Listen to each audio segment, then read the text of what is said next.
kenapa di sini banyak orang yang lewat itu nggak mau berlama-lama. Nah di pos itu ternyata ada dua dimensi. Nah ternyata di telaga ini ada sosok. Kalau ini dia marah ya bisa membawa bencana ke bawah. Makhluk ya kalau secara digambarkan dia modelnya kuntilanak. Ini kakinya lagi ngayun-ngayun gini gitu. Ada yang uniknya nih di jembatan. Ini di bawah sebenarnya banyak kehidupan. Kalau divisualkan kata Kang Riki itu makhluknya begini. Oh.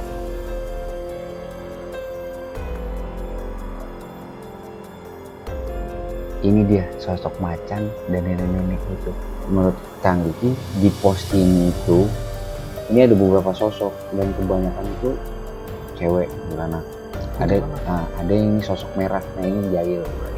Gak lama dia cerita begitu, itu di belakang langsung petak kiki kayak gitu tapi terlalu lama terjauh, terlalu lama deket lagi.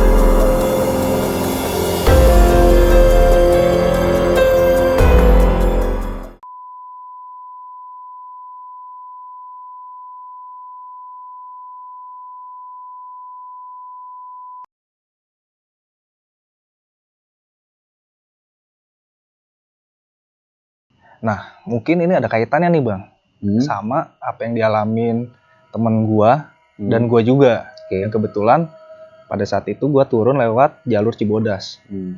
Kalau temen gua itu ngalamin di jembatan, yaitu kan ada spot buat foto tuh yang agak masuk ke dalam. Itu kan ada di sebelah kiri sama kanan satu. Pertama kalau lu turun berarti sebelah kiri dulu. Iya, kiri dulu, depan baru kanan kan.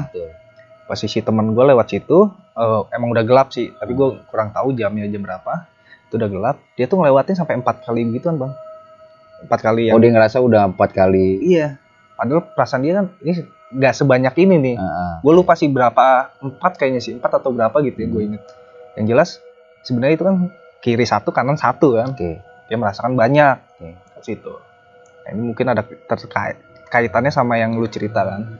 Itu pertama. Nah temen gue juga satu lagi posisinya waktu itu gue lagi naik sama dia juga, tapi karena gue jalan depan dan dia belakang. Posisi waktu itu malam Jumat Bang. Malam Jumat turun situ lewat mungkin jam 11 malam. Karena teman ada yang sakit kan. Dia dengar ada suara kentongan Bang. Di jembatan itu suara kentongan. Nah ya mungkin apa yang Kang Riki bilang ada kehidupan di bawah itu mungkin masih berhubungan ya. Betul. Nah satu lagi sama ini gua nih Bang, gua jalan bertiga sama temen gua di jembatan. Posisi itu ya jam 6 itu udah maghrib tapi masih agak terang gelap gitu kan. Itu gua dengar suara macan ngaum Bang. Nah tapi posisi gua nggak langsung bilang teman-teman gua di situ. Gue bilang ya udah ayo kita jalan cepetan, jangan sampai telaga biru ini kita lewat udah gelap. Ya gue nggak ngasih tahu alasannya kenapa, yang penting gue ngasih tahu kita jalan lebih cepat aja. Pas sampai bawah gue bilang ke teman gue, lu dengar suara macan nggak tadi? Nah teman gue satu dengar, yang satunya enggak. Itu Bang, ya gue nggak tahu itu emang ada macan beneran atau suara gaib. Nah kalau dilanjut di Bang Ocit gimana nih waktu saat di jembatan itu? Nah yang tadi sampai gue di beda dimensi itu. Iya. Kalau Kang Riki menceritakan secara visual apa yang dia lihat, sebenarnya itu adalah gerbang. Jadi gerbang beda dimensi. Istilahnya ya gerbang rumah beda kondisi lah di dalam. Nah, ketika gue udah ngerasain perbedaan suhu yang sebelumnya rada dingin, ketika gue ngelewatin itu jadi anget. Nah gue juga baru ngeh tuh kalau apakah ini ya memang beda dimensinya, beda gerbang gitu. Karena dia bilang ada gerbang gede. Nah, ketika kita masuk situ, dia mulai menjelaskan beberapa titik dan beberapa spot. Nah, sampai pada akhirnya kita di ujung jembatan. Sebelumnya kan ada spot yang tadi dibilang ada buat foto sebelah kanan. Kalau dari turun sebelah kiri pertama. Nah, di situ kita berhenti. Lalu dia bilang, ini dia sosok macan dan nenek-nenek itu. Dia adanya di sini. Macan sama nenek-nenek. Di ujung. Sampai batas gerbang itu. Sampai batas gerbang itu. Nah, setelah dia melakukan komunikasi dengan si nenek-nenek ini, sosoknya nenek-nenek lah boleh kita bilang, si nenek-nenek ini, mereka bilang kalau mau lewat sini, kalau bisa berdoa, minta keselamatan sama Allah, dan kalau bisa jangan melewati saat pergantian waktu, itu mungkin maghrib menjelang maghrib atau apa. Karena kenapa? Karena di ujung itu dia suka usil si sosok laki ini. Yang lucukan itu, yang jubah itu, dia suka usil.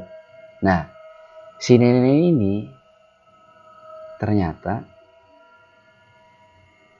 kalau ingin menyelamatkan pendaki itu dia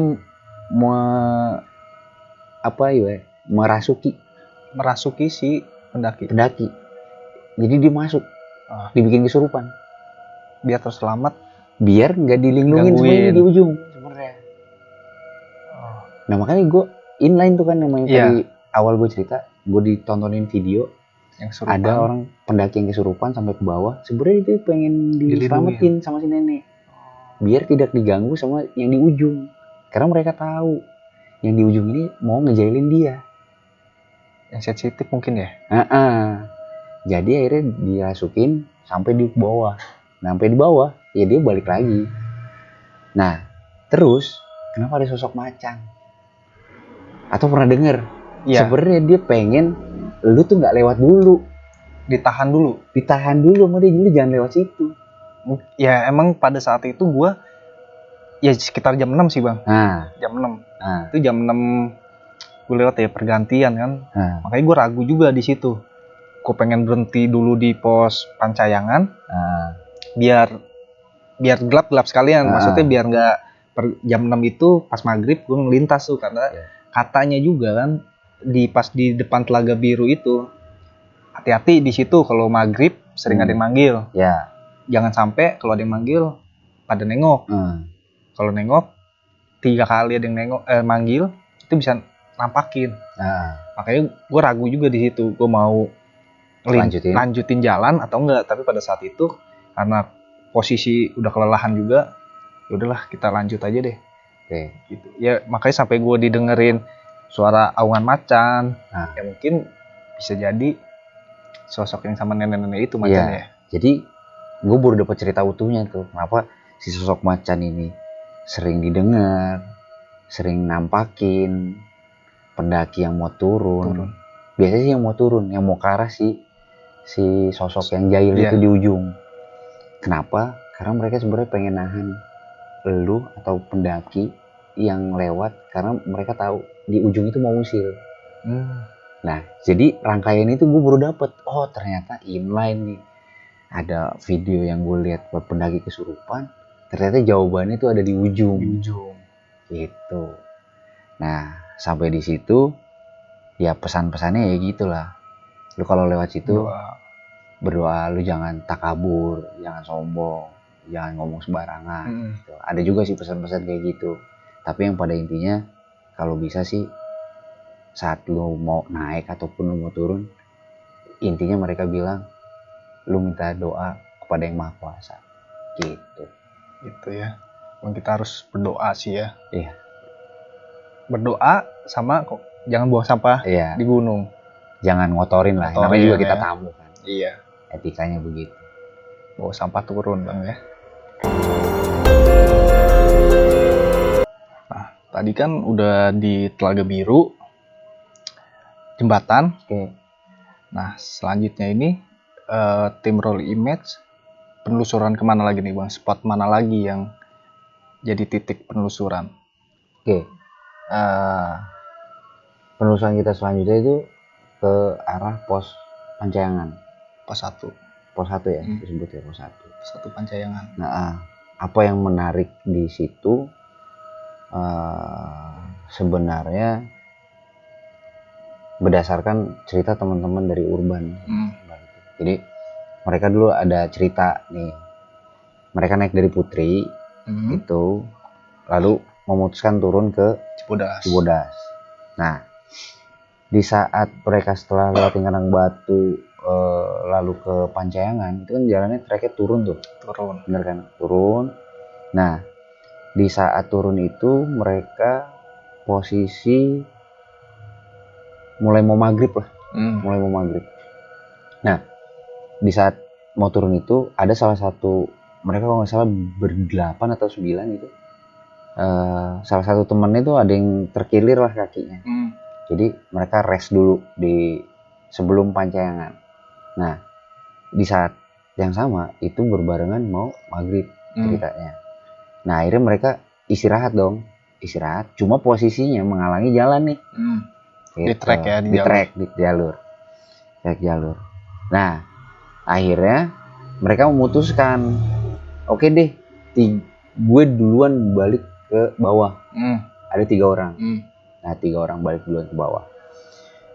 Setelah ngelewatin sedikit maghrib gitu, mereka turun, lewatin pos Pancayangan.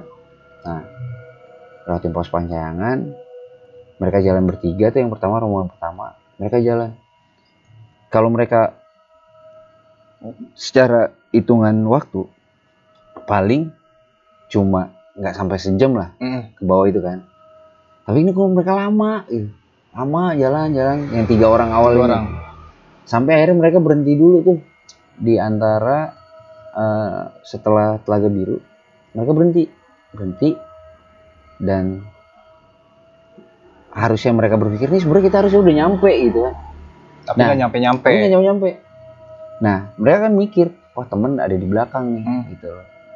Tapi setengah jam kemudian, setelahnya nggak lama, mereka nyampe. Yang belakang itu. Padahal mereka udah memperkirakan gue nyampe duluan, paling sejam kemudian mereka baru nyusul. Iya. Nah, ini setengah jam kemudian mereka nyampe di situ.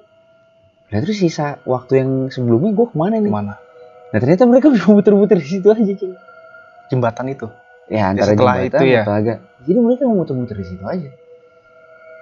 Akhirnya setelah ketemu sama yang nyusul itu, ya udahlah, mereka baru turunnya bareng lagi. Akhirnya ketemu, akhirnya baru saling cerita di bawah. Padahal gue pergi kan, lu tau sendiri gue udah duluan gitu kan. Nah, dari cerita itu akhirnya gue sama tim, yaudah kita coba telusurin Pancayangan. Sebenarnya ada fenomena apa sih sebenarnya di sana gitu. Nah, ini kan teman-teman yang udah ngerasain itu kan, mungkin ya cuma ngerasa, ya cuma dilinglungkan, tapi nggak tahu siapa yang mungkin bisa sosok yang itu. Mungkin sosok Udi yang laki-laki di ujung di awal jembatan itu ya. Nah, setelah kita dari jembatan itu, kita nyampe lah di Pancayangan. Dengan cerita teman-teman, mereka merekonstruksi lah. Kita dulu pernah dari ujung sana sini, pas sampai sini ternyata kita disambitin di gentengnya. Pos itu. Nah, akhirnya kita ungkap lah di situ. Yang memang menjadi titik berat kita adalah Kang Riki. Kita minta tolong Kang Riki untuk menceritakan sebenarnya fenomena apa sih ini yang ada di pos Pancayangan. Nah, akhirnya dia bilang, kalau di flashback ke zaman dulu, pos ini itu sebenarnya adalah tempat istirahatnya kuda. Tempat istirahat kuda. Kudanya? Jadi kalau masyarakat lokal bilangnya, Pancayangan itu tempat nyiket kudanya penjajah Belanda. Di pos 1 itu. Makanya dulunya Pancayangan ini tempatnya apa sih, pancing yang nyiket lah. Kuda. Tempat istirahat nih. Nah, cuma kalau versinya Kang Riki, dia mengatakan sebelum Belanda malah. Sebelumnya Jadi Belanda zaman malah. kerajaan. Jadi mungkin dari Surya Kencana. Iya. Nah, kerajaan Surya Kencana. Nah, itu memang tempat istirahatnya kuda. Gitu. Jadi kalau mereka trek dari atas, turun situ ya buat istirahatnya kuda. Mereka nyancang kudanya di situ. Gitu. Nah, akhirnya kita coba untuk mengungkap lah tentang pos itu kan. Nah, di saat kita berdiri di kan ada tulisan pos Pancengan tuh yang tanda-tanda panah yang ke sana, ke air terjun, ke atas pendakian, ke bawah ke pos Cibodas gitu kan. Nah, persis di bawah situ si Kang Riki mulai menjelaskan lah apa yang sering dilihat teman-teman. Kenapa di saat waktu itu turun disesatkan? Karena mereka duduk di jalur lewat dan mereka itu memang jam-jamnya turun. Si kuda bukan? Ya, entah kuda entah makhluk-makhluk itu. Memang itu aktivitas mereka. Jadi kehalang. Nah, itu kesalahan pertama. Maksudnya mereka nggak suka kalau bisa minggir. Nah, ini juga pesan juga sih ya buat teman-teman. Kalau bisa minggir. Karena di jam-jam itu peralihan itu mereka sering melakukan aktivitas. Nah, mereka tuh nggak seneng kalau misalkan ada yang menghalangi. Nah, terus menurut Kang Riki di pos ini ada beberapa sosok dan kebanyakan itu cewek anak. Ada yang sosok merah. Nah, ini jahil. Nah, jahil ini seperti apa nih, Bang? Nah, ngejahil ini tuh nggak, entah itu dengan dia bersuara, entah itu dia nyambit segala macam, dia bilang itu.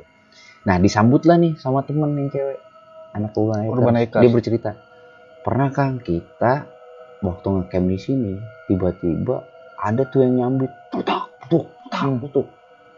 Itu kayak batu, kan nggak mungkin kalau buah. Iya. Jatuhnya kan beda. Iya. Buah dengan batu pasti ibaratnya asbes ketemu seng ketemu dengan batu kan pasti suaranya beda. Nah, itu kita disambitin. Nggak lama dia cerita begitu, tuh di belakang langsung ada yang nyambit. Langsung kita balik badan kan. Nah, itu dia tuh kata Kang Riki tuh di atas. Udah kita langsung masuk ke dalam, ke atas, disamperin, diliatin beberapa sosoknya. Itu 1, 2, 3, ada beberapa lah banyak. Sampai lagi di bagian belakang pos. Kan ada jendela gitu. Iya. Nah, itu di bagian belakang situ ada, terus ke belakang sampingnya lagi itu juga ada. Nah, itulah sosok-sosok yang sering iseng dalam tanda kutip ya. Mereka sering jahilin. Mereka ini nggak iseng itu karena ada yang stay di situ dia nggak suka atau merasa terganggu atau kayak gimana? Apa pengen tempat itu kosong aja? Ya, sebenarnya sih mereka ya satu sih memang iseng sih sebenarnya. Emang iseng aja. Karena kan sebagian orang yang ke situ kan sebenarnya cuma perlintasan aja kan. Iya. Nggak menjadikan pos itu sebagai target mereka untuk ngecamp sebenarnya. Nah, cuma memang basicnya si makhluk yang ada di situ itu memang menjahil gitu. Dan lebih banyak itu sosoknya adalah kunti.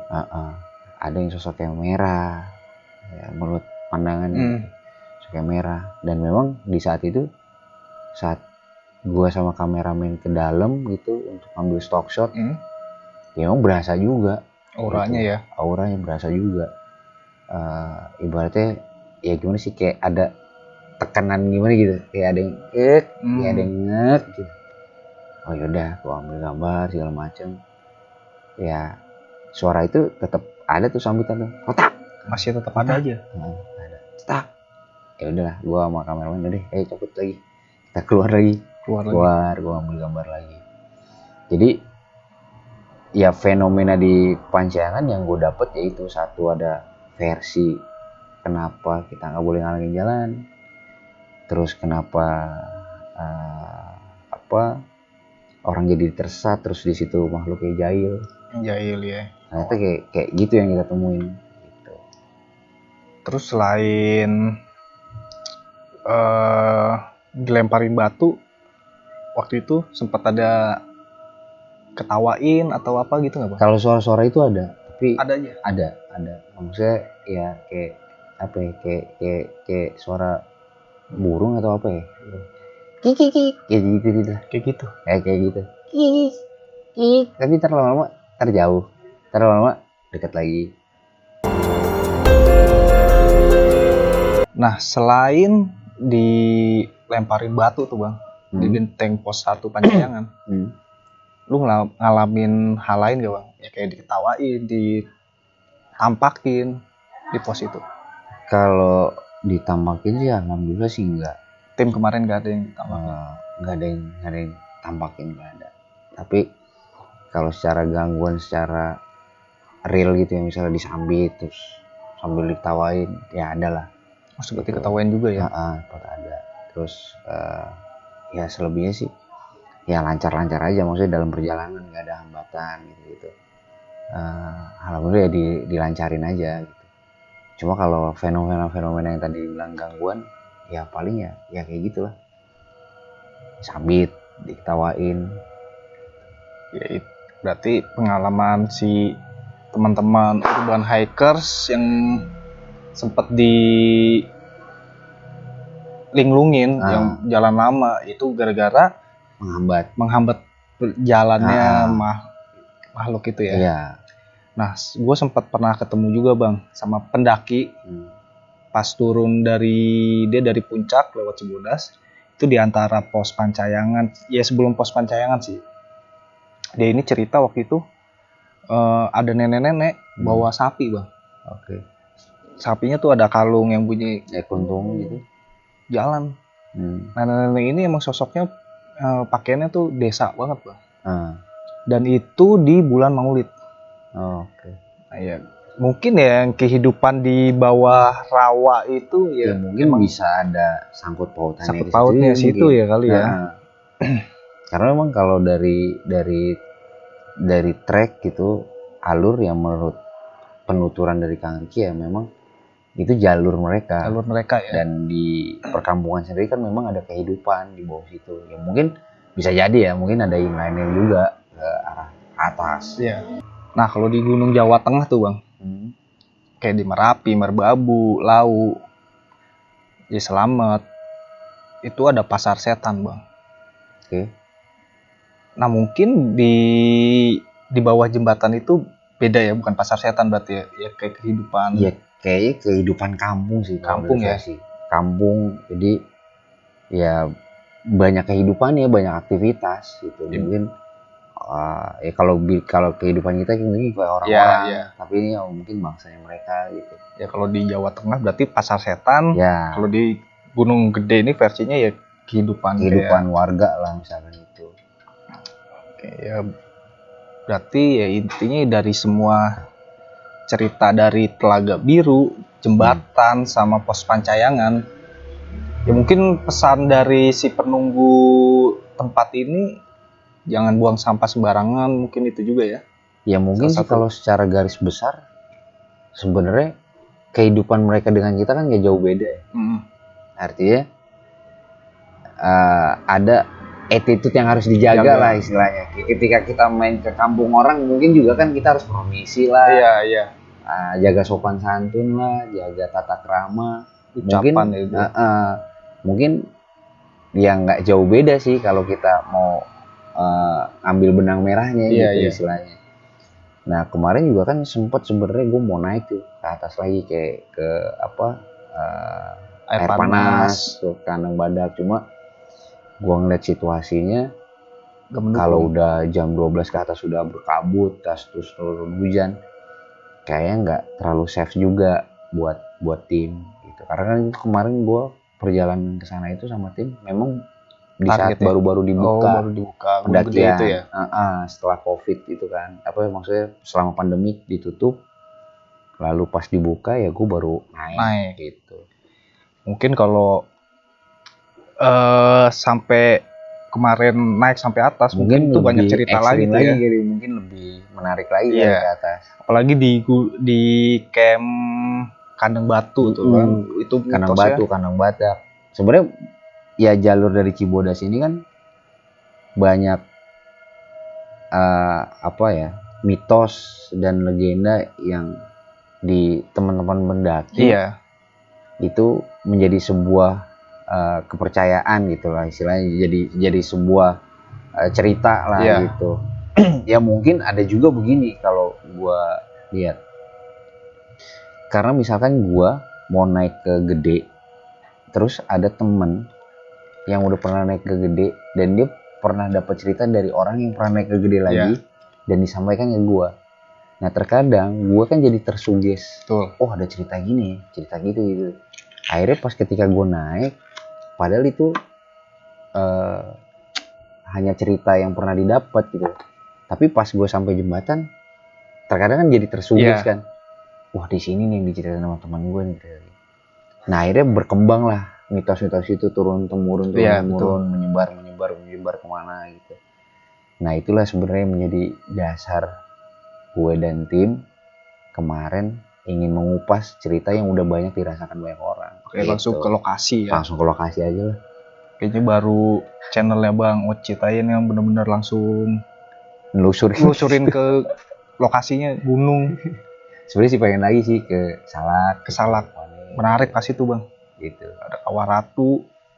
Menarik sih ke Salak tuh. Iya. Pengen. Baru ya mungkin nanti kali ya. Iya, nanti. Karena kan butuh persiapan panjang juga gitu kan, karena harus bawa orang dan segala macam, equipment sampai lagi. Iya sih emang betul. Mungkin ya siapa tahu kalau Gede juga masih ada Surya Kencana. Iya. Masih ada kalau di jalur Putri ada pos 1 itu rumah panggung, tapi sekarang udah nggak ada sih rumah panggungnya.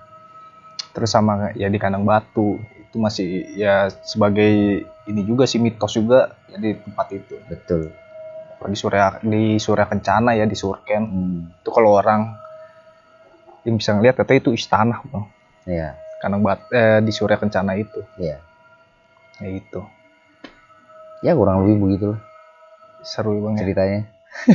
Banyak pengalaman dan informasi juga sih ya. Iya. Jadi ya apa yang kalau kita naik gunung itu ya kalau bisa ya jaga sopan santun, berdoa lebih penting. Berdoa, minta keselamatan sama yang di atas. Sama ya tetap jaga kebersihan ya Bang ya. Sampah buat turun jangan ditinggalin. Kurang lebih begitu. Kopi lagi Bang minum Bang. Siap. Kopi Rimba. Oke. Teman-teman kalau mau pesan kopi Rimba, cek linknya di bawah ya, di deskripsi. Ada beberapa varian. Sumatera Gayo, Bali Kintamani, sama Flores Bajawa. Cakep. Buat naik gunung juga. Buat naik gunung Bang, teman setia naik gunung dan di waktu luang. Harus lah. Gitu Bang. Nanti Bang Ocit bawa Siap. Bang ya. Thank you. Mau yang biji apa bubuk Bang? Biji aja lah. Biji aja. Biar gampang di blender sendiri. Blender ya betul. Terus kita kasih Bang. Nah, buat teman-teman jangan lupa di subscribe juga nih channelnya Bang Ocit. Ya. Tim Roll Image Bang ya. Tim Roll Image. Nah, ada nih di bawah sini. Sama video cuplikan tim Roll Image ini nanti yang lusuran ke Gunung Gede nanti kita taruh di deskripsi sama di atas nih video, di link. Oke. Jangan lupa juga teman-teman subscribe channel Fuang Rimba, hidupin loncengnya, like dan komen ya. Puncak adalah bonus pulang ke rumah dengan selamat. Jangan lupa berdoa. Sampai jumpa di cerita selanjutnya. Makasih Bang Ocit. Siap.